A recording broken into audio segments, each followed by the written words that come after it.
கேரளாவில் பந்தல மகாராஜா குழந்தை இல்லாமல் மனமருந்தி வந்தார். தனக்கு குழந்தை பிறக்க வேண்டும் என்று சிவனிடம் தினமும் மனமுருக வேண்டினார்.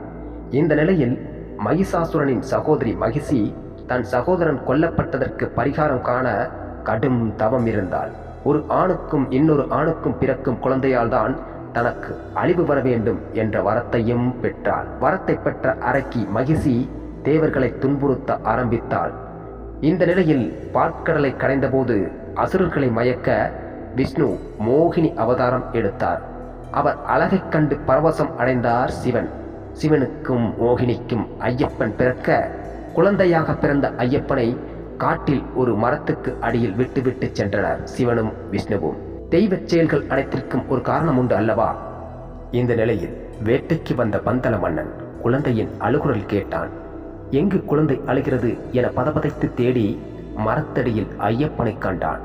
ஆண்டவா, என் குழந்தையில்லா குறை தீர்க்கவே இந்த குழந்தை இங்கு இருக்கிறதா என மகிழ்ச்சி அடைந்து அக்குழந்தையை அரண்மனைக்கு கொண்டு சென்றான். அரசியும் மட்டில்லா மகிழ்ச்சி அடைந்தாள். குழந்தையை கண்ட அனைவரும் சொக்கி போனார்கள். ஜோதிடர்கள் இந்த குழந்தையை தெய்வாம்சம் பொருந்திய குழந்தை என கூறினார்கள். கழுத்தில் மணியுடன் பிறந்ததால் குழந்தைக்கு மணிகண்டன் என்று பெயரூட்டி அன்போடு பாராட்டி சீராட்டி வளர்த்து வந்தனர். இந்த நிலையில் மகாராணிக்கு ஓர் ஆண் குழந்தை பிறக்க அரசனும் அரசியும் மணிகண்டன் வந்த நேரம் நமக்கு குழந்தை பிறந்தது என ஆனந்தம் அடைந்தனர். மணிகண்டன் சிறந்த குருவின் கீழ் வித்தைகளை கற்று வந்தான். இவன் தெய்வாம்ச குழந்தை என அறிந்த குருதட்சணை எனக்கு வேண்டாம், பார்வையும் பேச்சு திறமையும் அற்ற தன் மகனுக்கு அருள வேண்டும் என்றார். கண் பார்வையும் பேச்சு திறமையும் அளித்து குருவை வணங்கி அரண்மனைக்கு திரும்பினான் மணிகண்டன். ஆனால் எங்குமே நல் மனதை கெடுக்கும் புல்லுருவிகள் இருக்கும் அல்லவா? ஐயப்பனை தலைப்பிள்ளையாக சீராட்டி வளர்த்தால் நாளை அவன் மன்னனாகி விடுவான்.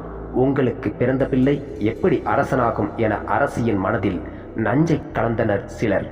இதனால் அரசி தான் வயிற்று வலியால் அவதிப்படுவதாக பொய்யுரைத்தாள். அரச வைத்தியரை புலிப்பால் குடித்தால் மட்டுமே தன் வயிறு வலி நீங்கும் என கூற வைத்தாள்.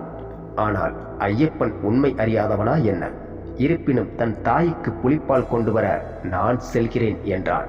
போகும் வழியில் ஐயப்பன் அவதாரத்திற்கான காரணத்தை நிறைவேற்றும் நேரம் வந்துவிட்டது.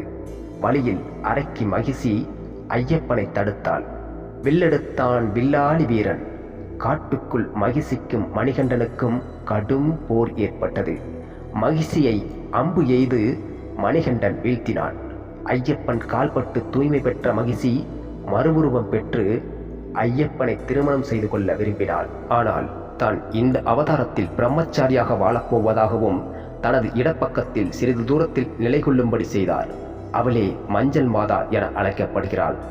இந்திரனே புலியாக மாற மற்ற தேவர்கள் புலியாக புடைசூழ புலிமேல் ஏறி நாடு சென்றார் ஐயப்பன். புலிமேல் வந்த மணிகண்டனைக் கண்டு பதறிப்போனாள் அரசி. தான் செய்த தவறுக்கு மன்னிப்பு கேட்டு புலிகளை திரும்பி அனுப்புமாறு கேட்டுக்கொண்டாள். ஐயப்பனும் அவ்வாறே அருளினார். ஐயப்பனின் சக்தியையும் பெருமையும் உணர்ந்த மந்திரியும் ராணியும் மணிகண்டனிடம் மன்னிப்பு கேட்டனர். ஆனால் மணிகண்டன் மன்னிப்பதற்கு எதுவும் இல்லை. நான் பூமியில் எதற்காக பிறந்தேனோ அந்த வேலை முடிந்துவிட்டது. இனி நான் தேவலோகம் செல்கிறேன் என்றார். ஆனால் மன்னன், பகவானே, தாங்கள் எங்களுடன் இருந்ததன் அடையாளமாக உங்களுக்கு ஒரு கோயில் கட்ட நினைக்கிறோம். அதை எங்கு கட்ட வேண்டும் என்று கேட்டார். மணிகண்டன் ஒரு அம்பை எடுத்து எய்து, இந்த அம்பு எங்கு போய் விழுகிறதோ அங்கு எனக்கு கோயில் எழுப்புங்கள் என்றார். அந்த அம்பு சபரிமலையில் போய் விழுந்தது. அங்கு 18 படிகளுடன் கிழக்கே நோக்கி தனக்கு பக்கத்தில் மளிகைப்புறத்தம்மனுக்கும் கோவில் கட்டும்படி கூறிவிட்டு மணிகண்டன் புறப்பட்டார். மணிகண்டன் கட்டளைப்படி அகத்திய முனிவரின் ஆலோசனைப்படி மன்னர் உறக்கமின்றி தானே மேற்பார்வை செய்து சபரிமலையில் 18 படியோடு கூடிய அழகிய கோயிலை கட்டினார்.